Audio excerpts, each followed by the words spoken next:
Friends, आज हम लोग इस वीडियो में सबसे पहले देखेंगे role of ethics in different domains. Okay, और इसके अंतर्गत हम देखेंगे ethics in research, medicine, engineering, science, entrepreneurship, psychology, journalism, management etcetera.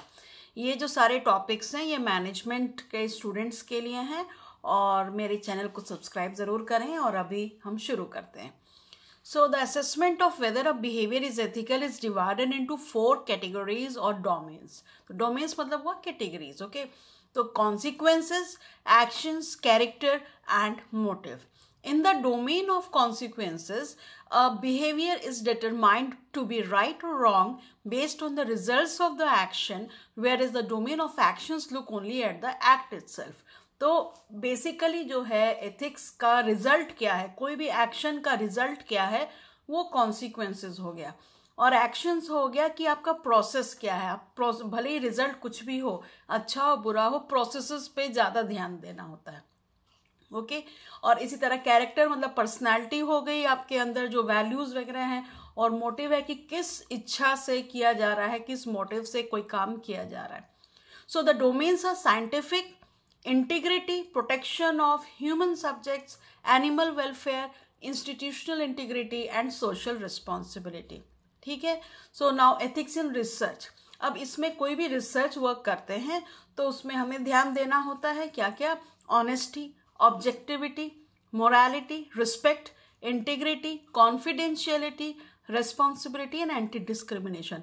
मतलब जो भी सब्जेक्ट है, जिस चीज़ पर हम कर रहे हैं, जिन व्यक्ति पे हम रिसर्च कर रहे हैं, सो उनके लिए ऑब्जेक्टिविटी, मोरालिटी होनी चाहिए कि मतलब उनको पता होना चाहिए कि वो यूज़ किए जा रहे हैं, उनकी जो भी भावनाएं हैं, जो भी उनके आंसर्स हैं, उनको यूज़ किए जा रहे हैं।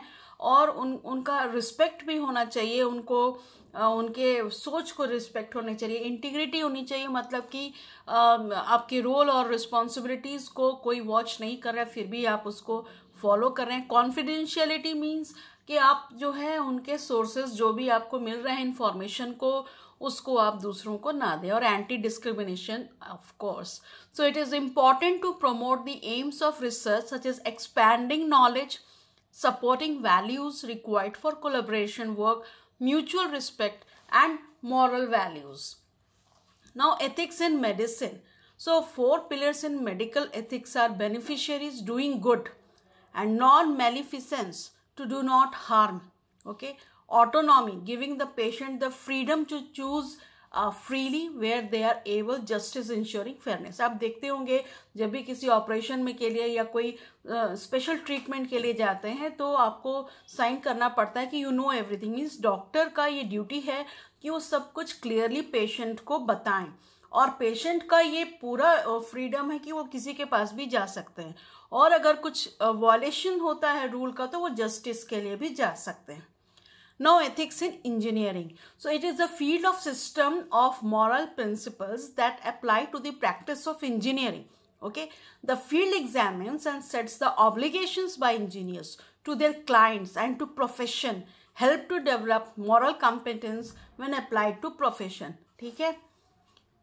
Now ethics in science. Ethics is an important consideration in science. क्योंकि यहाँ पे हम इंसानों और जानवरों को पर बहुत सारे एक्सपेरिमेंट्स करते हैं तो एथिक्स को फॉलो करना होता है। Scientific investigations must be guided by what is right and what is wrong. That's where ethical rules come in. They help ensure that science is done safely and that scientific knowledge is reliable. अब ये नहीं कि corona पर जो भी virus आया है, China ने, हमने सुना है कि एक्सपेरिमेंट किया और उसकी वजह से पूरे वर्ल्ड में पूरा ये फैल गया। तो ये जो साइंस है ये एथिकल साइंस नहीं है। So ethics in entrepreneurship. The ethical entrepreneur is on the lookout for teammates who do not share the company's values and weeds them out before they can do damage to the reputation or culture of the firm. The ethical entrepreneur looks for opportunities to engage the company in the community. Community के लिए company को काम होना चाहिए, teammates और leadership quality होनी चाहिए। Now ethics in psychology. Ethics refers to the correct rules of conduct necessary when carrying out research, जो हमने रिसर्च में भी देखा। और सिमिलरली साइकोलॉजी भी, क्योंकि माइंड और ह्यूमन बॉडी से, ह्यूमन इसे डील करती है, तो काफ़ी इसमें रिलेशनशिप है. So we have a moral responsibility to protect research participants from harm. However important the issue under investigation, psychologists need to remember that they have a duty to respect the rights and dignity of the research participants. ये बहुत important है कि जिसको हम involve किया है, हमने जिस subject को, उनकी dignity और rights को भी हमें ध्यान देना चाहिए. Now ethics in journalism. Journalistic ethics are the common values that guide reporters. They lay out both the aspirations and obligations that journalists, editors, and others working in the field should follow to execute their work responsibly. And journalism ethics have evolved over time. First of all, I beg pardon due to some spelling mistakes that I haven't corrected yet. तो कोई बात नहीं, आप समझ जाओगे. Okay, सो journalism में ethics जो होता है कि आपको कुछ र्यूमर्स ना फैलाएं, एक दूसरे का सम्मान करें, like that all we know already. तो एथिक्स जर्नलिज्म में भी बहुत ज़रूरी है. No ethics and management, satisfying basic human needs. ये तो सब रोटी कपड़ा मकान के लिए, सब हम प्रॉफिट के लिए बिजनेस करते हैं. So being fair, honest and ethical in one of the basic human needs. ये नहीं मिठाइयाँ बना रहे हैं, उसमें मिला रहे हैं, सामान मिला रहे हैं, और मिर्ची में हम पाउडर मिला रहे हैं, ईंट भट्टी मिला रहे हैं, what all wrong doings that are unethical. So every employee desires to be such himself and to work for an organization that is fair and ethical in its practices, uniting people and leadership. An organization driven by values is revered by its employees too. Now, ethics in law. Legal ethics can be simply defined as a code of conduct which may be written or unwritten.